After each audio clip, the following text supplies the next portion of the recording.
సుప్రసిద్ధ పుణ్యక్షేత్రమైన కొండగట్టు ఆంజనేయ స్వామివారి దేవాలయాన్ని ఆంధ్రప్రదేశ్ ఉప ముఖ్యమంత్రి పవన్ కళ్యాణ్ భద్రతా సలహాదారు అర్జున్ దర్శించుకున్నారు. రేపు పవన్ కళ్యాణ్ పర్యటన సందర్భంగా ఆయన భద్రతతో పాటు దర్శనం తదితర ఏర్పాట్లను పరిశీలించారు. ఆలయ అధికారులతో పాటు జిల్లా అధికార యంత్రాంగం సమన్వయంతో భద్రతా చర్యలు చేపట్టాలని పలు సూచనలు చేశారు.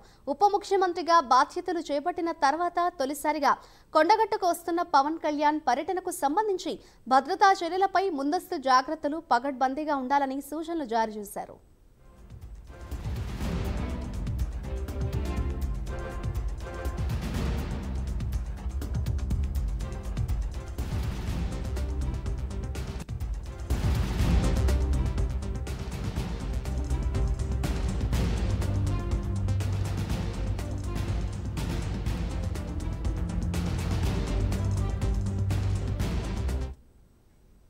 దీనిపై మరింత సమాచారాన్ని మా ప్రతినిధి శ్రీకాంత్ అందిస్తారు. శ్రీకాంత్, చెప్పండి. సుప్రసిద్ధ పుణ్యక్షేత్రం కొండగట్టు ఆంజనేయ స్వామివారి దేవాలయాన్ని అటు ఆంధ్రప్రదేశ్ డిప్యూటీ సీఎం భద్రతా సలహాదారుడు అయితే దర్శించుకున్నట్లుగా తెలుస్తోంది. ఓవరాల్ గా ఎటువంటి సూచనలు జారీ చేశారో అప్డేట్స్ ఏంటి? Thank you Madhuri.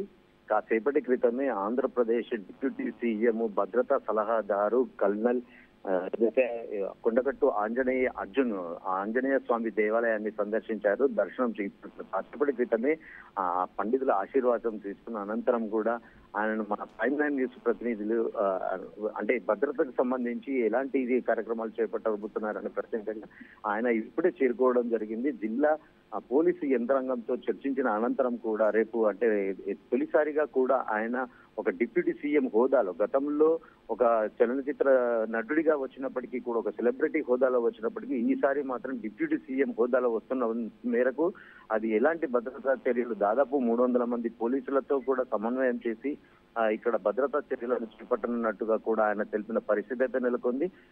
మరొక జగిత్యాల జిల్లా ఎస్పీ అశోక్ కుమార్ కూడా కాసేపటి క్రితమే ఇక కొండగట్టు ఆంజనేయ స్వామి దేవాలయాన్ని దర్శించుకుని భద్రతా చర్యలపై స్థానిక పోలీసులతో కూడా ఆయన చర్చిస్తున్న పరిస్థితి అయితే నెలకొంది. ఆలయ అధికారులతో పాటు భద్రతకు సంబంధించి కొండపైకి ఎంత మేరకు భక్తులు వస్తుంటారు, ఎలాంటి భద్రతా చర్యలు చేపట్టాలంటూ కూడా ఆయన ఆరా తీసిన పరిస్థితి ఉంది. మొత్తంగా ఏదైతే కల్నల్ అర్జున్తో సహా జిల్లా ఎస్పీ అశోక్ కుమార్ కూడా ఇప్పటికే చర్యలు అయితే ప్రారంభించారు. పవన్ కళ్యాణ్ పర్యటన నేపథ్యంలో సాధారణ భక్తులకు కూడా ఎలాంటి అసౌకర్యాలు కలగకుండా పూజ నిర్విరామంగా కూడా కొనసాగాలంటూ కూడా దాదాపు గంట సేపుగా కూడా ఏదైతే కొండగట్టు ఆంజనేయ స్వామి దేవాలయంలో పవన్ కళ్యాణ్ పూజలు నిర్వహించనున్నారు. ఈ సమయంలో సాధారణ భక్తులకు కూడా ఎలాంటి ఇబ్బందులు తలెత్తకుండా కూడా దానిపై కూడా దృష్టి సారిస్తున్నామని చెప్పిన పరిస్థితి అయితే నెలకొంది. మాధురి. Thank you Srikanth.